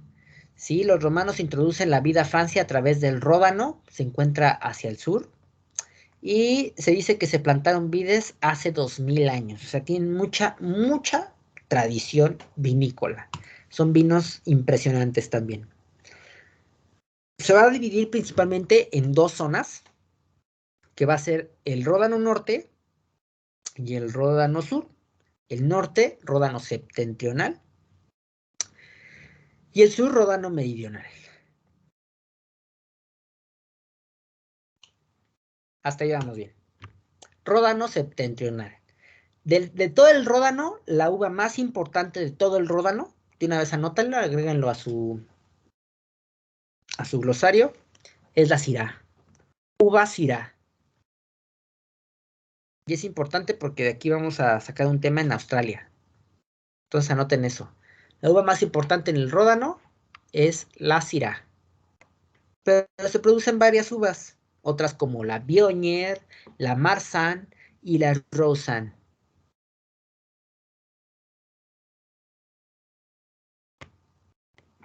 En esta parte del Ródano Norte o Ródano Septentrional se elabora solamente el 10% de la producción total del Ródano. Y tiene varias regiones, pero de las que más destacan son la Côte-Rôtie, la región de Condrieu,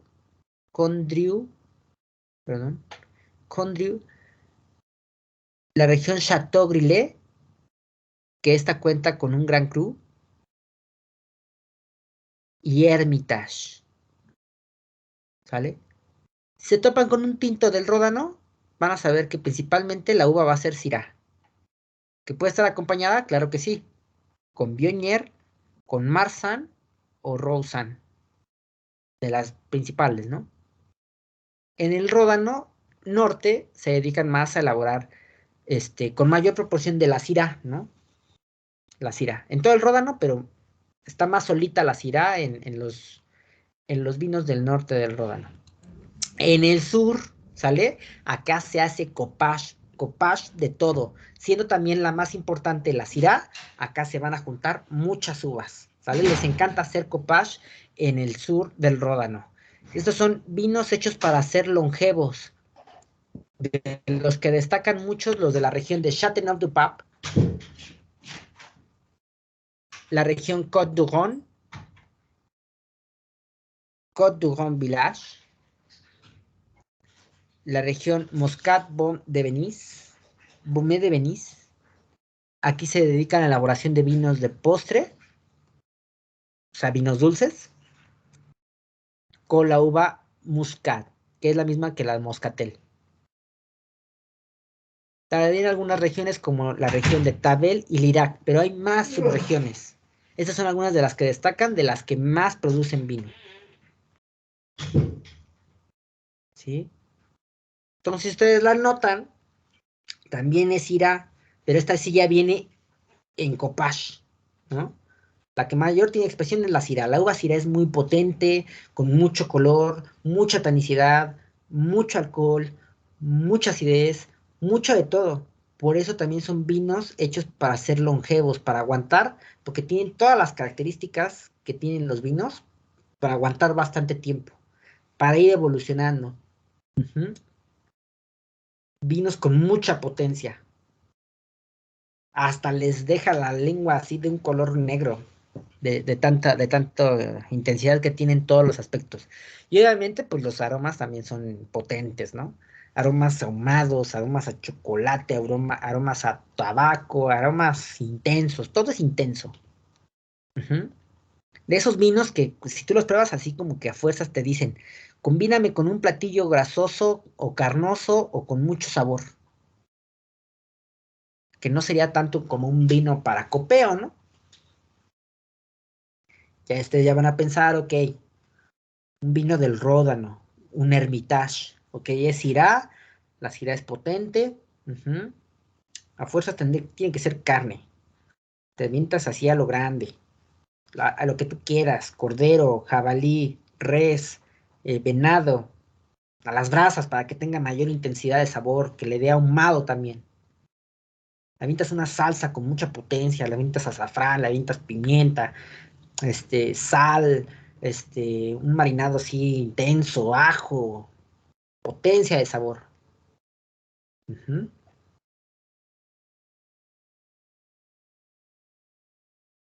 Vamos a hablar de uno en particular. ¿Qué? Me pasé. Châteauneuf-du-Pape, ¿sale? Se crea en honor al Papa Clemente V en el siglo XVI. Es un copage muy famoso, hecho a partir de 13 cepas, de los cuales 6 son tintas. Dentro de las uvas que destacan para la elaboración del Châteauneuf-du-Pape, que es una apelación. Por supuesto está la Syrah, otras como la Grenache, la Viognier, la Ugni Blanc y la Muscat. Entre otras, pero estas se encuentran en mayor proporción. Es un copage que tiene 13 uvas, o sea, no sé por qué se les ocurriría hacer un vino así para el Papa, bien intenso, hasta están espesos, caray, están bien espesos, potentes. Si ustedes ven la transparencia, no van a ver para nada debajo de la copa, nada lo va a transparentar, son vinos bien intensos. Dice, su nombre se deriva de un castillo que fue habitado por los papas en la zona de Avignon y fue destruido en la Segunda Guerra Mundial. Del Châteauneuf-du-Pape se produce muy escaso blanco, casi todo es tinto. Entonces yo les digo en el examen, ¿qué tipo de vino es el Châteauneuf-du-Pape? Y les pongo ahí en las opciones, monovarietal, varietal, o ensamble, pues ustedes van a saber que es un ensamble, ¿no? Un copage, una combinación de uvas.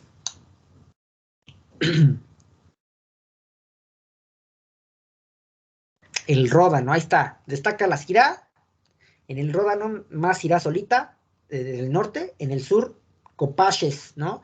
Igual sigue siendo la protagonista la Syrah, pero ya viene con más otras uvas.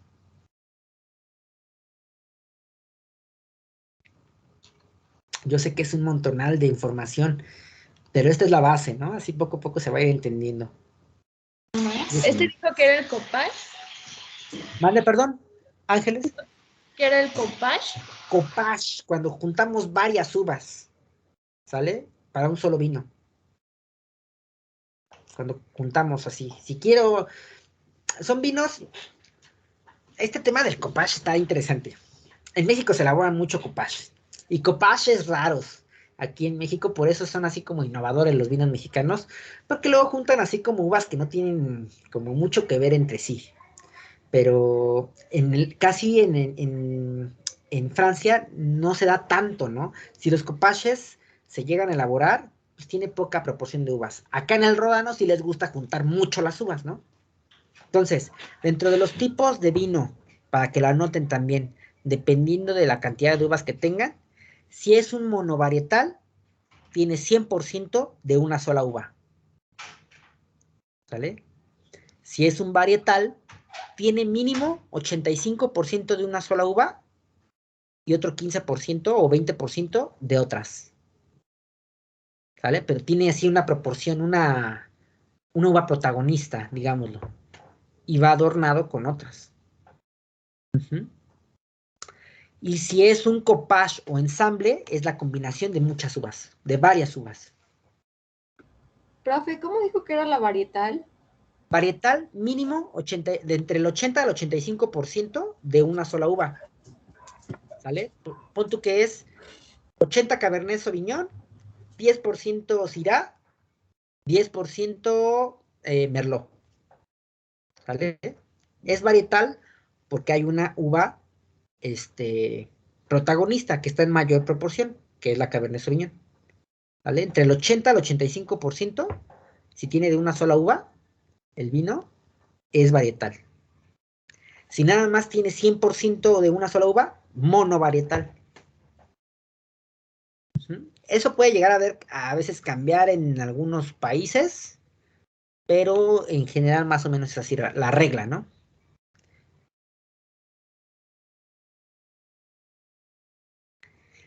Para algunas personas creen que los copaches no son de calidad, ¿no? Es así como pensar así como de, ¿qué no pudiste hacer que tu Cabernet Sauvignon pudiera solita, que expresara solita? Algunos piensan así, ¿sale? Porque sí, o sea, puedes tener la Cabernet Sauvignon y a lo mejor darle un toque de elegancia con un toque de Nebbiolo, ¿sí? O con un toque de menor intensidad con la Merlot. Entonces, se presta mucho esa interpretación, pero no es tanto eso, sino que el autor, puede hacer lo que quiera, ¿no? Mientras haga un vino rico, al final creo que queda en segundo plano lo que haga, ¿no? En general, ¿no? Las reglas que utilice. Pero, por ejemplo, en estas regiones, que son más estrictas, porque hay mucha tradición en Europa para la elaboración del vino, pues no es tanto eso, es más como para vinos de países del Nuevo Mundo, definitivamente. Quedan 10 minutos. Ajá, ¿qué pasó? Es que también se podría entender como el blend y el bivarietal. Sí, sí, por ejemplo, si es bivarietal, tiene 2 uvas, ¿no? En micha y micha, por ejemplo. Si es blend, por ejemplo, hay una mezcla especial para el blend. ¿Pero qué quiere decir? Blend, mezcla, tal cual, ¿no? Son blend, por ejemplo, los copaches, pero en Estados Unidos. Por eso es blend. ¿Se entiende? Sí, profe, gracias. ¿Ok? Dice, ay, ¿me puedo retirar? Sí, no te preocupes, Valeria, ahí revisas el material. Ya les voy a subir el de Francia. Vámonos con la región de Alsacia. Sale en francés, Alsace. Cuídate mucho, Aime. Alsace se ubica en el noroeste de Francia, colindante directamente con países como Alemania y Suiza. ¿Sale? Anoten este dato vital. Es la ciudad francesa con más influencia germánica, con más influencia alemana de Francia. Colindan directamente. Porque cuando veamos Alemania, van a recordar esta región. Su clima, suelo, variedades de uva, botellas, etcétera, son similares a los de los alemanes. ¿Por qué? Pues están juntitos, ahí se comparten sus costumbres, se comparten ahí. Hasta creo que alsaciano es una lengua. Que ahí está como en transformación entre el alemán y el francés. Entonces, tiene mucha influencia germánica, por lo que los vinos tienden a ser así. Dice, está impregnada por una tradición germánica, su etiqueta es muy sencilla y el nombre de la varietal es el nombre del vino. O sea, el nombre de la uva normalmente suele ser el nombre del vino en Alsacia. Y por eso mismo las denominaciones no se aplican al igual que en el resto de Francia. Por esta influencia germánica que tiene. Y esta botella, incluso el propio diseño, es muy alemán, que son botellas alargaditas. ¿Vale? Botellas alargaditas, un poco delgadas, pero con el cuello así alto. Esa es de influencia germánica. Esa botella en Alemania se llama botella Rhin. ¿Sale? Eso anótenlo también. Todo anótenlo. Botella Rhin. Pero en Alsacia se llama botella alsaciana. ¿Vale? Por ejemplo, vamos a ver, híjole, el tema de las botellas. No, lo vemos en Alemania. En Alemania vamos a hablar del diseño de las botellas. Porque el propio diseño te habla mucho, ¿eh? Del propio diseño de la botella. El que tenga una forma así con los hombros un poquito inclinada. O que lo tenga así, cerradito el cuello. Todo influye directamente. ¿Sale? En este caso, en Alsacia las botellas son así. Ay, qué poco tiempo. De la clasificación es mucho más sencilla al resto de Francia. ¿Por qué? Porque nada más se va a utilizar la frase apelación Alsace controlé. No hay subregiones. ¿Vale? Proviene de Alsacia y tan tan. Bueno, sí tiene subregiones, pero siempre va a ser apelación Alsace controlé. Dices, órale, viene de Alsacia. Es mucho más sencilla. Solo 50 viñedos están utilizados para llevar la etiqueta Alsace Grand Cru. ¿Qué significa la palabra cru? ¿Me recuerdan, por favor?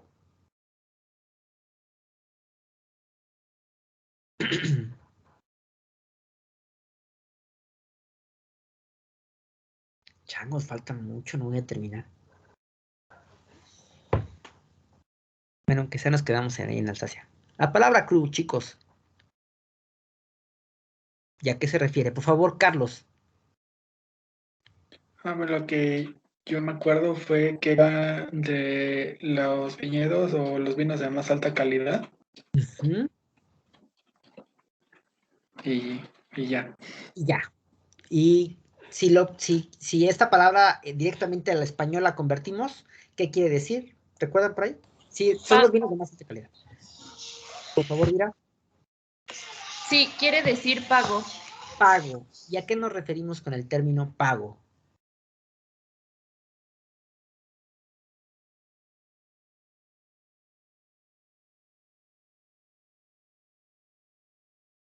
Están correctos Ángeles y Carlos, ¿eh? Sale, rápido, porque se nos acaba el tiempo. Pago. Es una muy poca proporción de terreno que tiene características únicas y que no se van a encontrar ni siquiera en esa misma región. Es único. Como recuerdan que vimos de esto de los Grand Cru de Burdeos, ¿sí? Las condiciones de terreno, del clima, en esa pequeñísima región, son únicas. Por eso son los meros, ¿no? Por eso tienen tanta expresión y es irrepetible. Por eso son cru o pago. Pago en español, cru en francés. Vámonos, porque se nos acaba el tiempo. 5 minutos. Vamos a hablar de los tipos de cosechas que se llegan a llevar a cabo en Alsacia, ¿sí? Se dedican a la elaboración de vinos con mucha potencia aromática. Son muy perfumados los vinos de Alsacia, ¿sí? Y parte de ello tiene que ver con la cosecha que se lleva a cabo. Vendimia tardía, van a encontrarlo directamente en la etiqueta con la frase vendage tardif, ¿sale? En francés. ¿Qué quiere decir que sea vendimia tardía? Dice, esta región se dan, ¿qué? En esta región se da solo en buenos años y producen vinos de postre. El que sea una vendimia tardía es para la elaboración de un vino dulce natural, ¿vale? Ya conocemos la clasificación y sabemos que los que sean vendimia o cosecha tardía son vinos dulces naturales. ¿Por qué? Porque se queda más rato en el viñedo. Para esto el viñedo debe estar súper cuidadísimo para que no se vaya a deteriorar la uva, sino nada más que madure y que produzca más azúcar, ¿sale? Entonces van a ser vinos dulces naturales. Dulcecitos, como acá tenemos en la imagen del lado izquierdo, un Vendage Tardif es un vino de Alsacia a partir de la uva Gewürztraminer, una uva bien aromática. Entonces, así se expresa con mucho aroma, con mucho perfume, este tipo de vinos. Y en general, aunque no sea vendimia tardía, también son con mucho carácter aromático, ¿sale? En Alsacia. También está los que son selección de granos nobles, que lo van a encontrar con la frase selección de granos nobles. Y quiere decir que la cosecha es por grano. Tiene una sobremaduración y aparte se seleccionan las uvas botritizadas, las que tienen botritis cinerea. Vinos dulces naturales también. Por ejemplo, aquí tenemos una etiqueta que de la bodega Pierre Arnaud, de la región de Alsace, dice que es de la apelación Alsace Contrôlée. Selección de granos nobles. Selección de granos nobles, ¿sí? También hay uvas botritizadas acá. ¿Con qué uva? Uva Riesling, de cañada del 2007. Mucho perfume, son vinos blancos que hasta en su coloración, por tener uva sobremadurada, pues hasta el color se ve madurado, ¿no? Se ven amarillos intensos, amarillos que van al ocre, que se quieren acercar al ámbar. De las cepas que se elaboran aquí en Alsacia, son estas: Riesling, Gewürztraminer, Sylvaner, Pinot Noir y Pinot Gris. Ya para concluir la clase, nos vamos a quedar aquí. De las imágenes, cuál creen que es la Riesling, cuál la Gewürztraminer, cuál la Sylvaner, la Pinot Noir y la Pinot Gris? ¿Cuál será cuál? ¿Cuál es late para ello? ¿Cuál será la de hasta arriba? La uva blanca de hasta arriba. Ideas, no pasa nada si se equivocan. Estamos aprendiendo. La Riesling. La Riesling, ¿para ti te late como para Riesling? ¿Eres Carlos o Eduardo? Marco. Marco, perdóname, Marco, es que tienen como la voz un poquito similar. Discúlpame, Marco. ¿Es Riesling? ¿Tú crees que es Riesling? En ese caso es la Sylvaner. La Riesling es la que está hasta abajo. ¿Sí? De la Riesling y la Sylvaner son las únicas dos blancas. La Riesling es la de hasta abajo, que tiene una coloración más amarillenta. La de arriba, la Sylvaner. Entonces, el hecho de que se estén utilizando uvas distintas, por ejemplo, en coloración, te habla incluso de la intensidad. La Sylvaner es mucho más ácida, perfumada y todo, pero la Riesling genera más azúcar, tiene más coloración, tiene mucha potencia aromática. ¿Cuál será la que se encuentra así como rojita? ¿Qué creen que sea? La que esa. Gewürztraminer. Esa, Marco. Correcto. Y de las tintas, ¿cuál será la gris y cuál será la noir? La gris y la noir. La Pinot Noir, la oscura. Pinot es la más oscura. Correcto, Karen. Y la Pinot es la de abajo. Correcto, porque su propio nombre lo dice, ¿no? Es Pinot porque tiene forma de pino, ¿vale? Así como un triangulito, pero hacia abajo. Y es Noir significa negro, es la Pinot negra y la Pinot Gris, o Pinot Gris directamente, esa es la que tiene la coloración. Entonces eso va a depender también directamente de la coloración e intensidad que pueda llegar a tener. Por temas de polifenoles. Me recuerdan hablarles de polifenoles la siguiente clase, porque ya se nos acabó el tiempo y no sé si tengan por ahí alguna duda. Ya en la siguiente terminamos con este tema de Francia y continuamos con otro. ¿Hay alguna pregunta más o menos?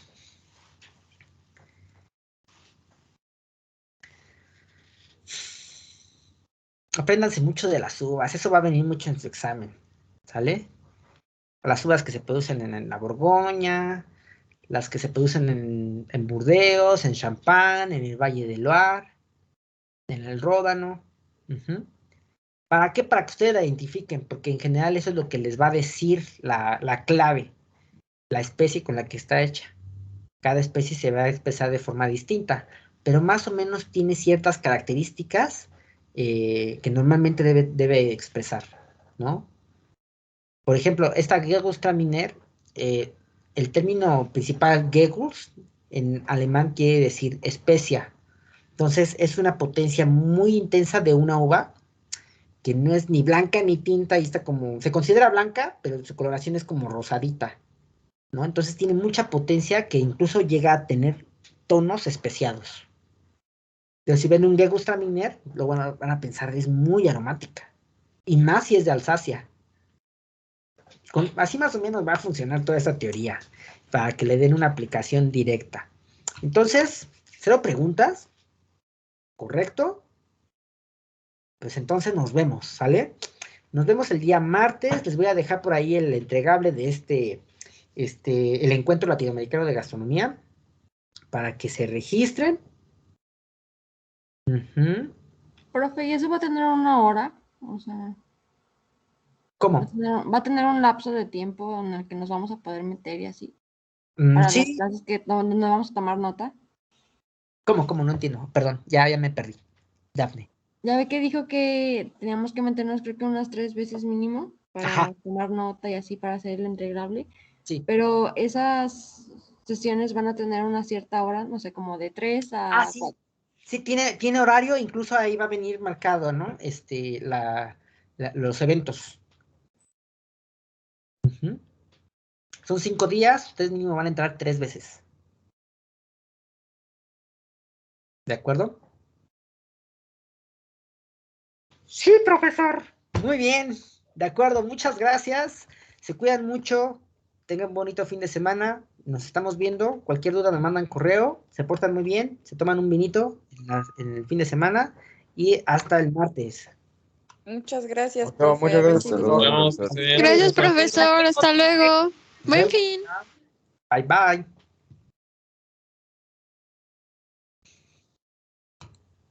A ustedes, muchas gracias. Se portan bien, ¿eh? Bueno, un poquito más.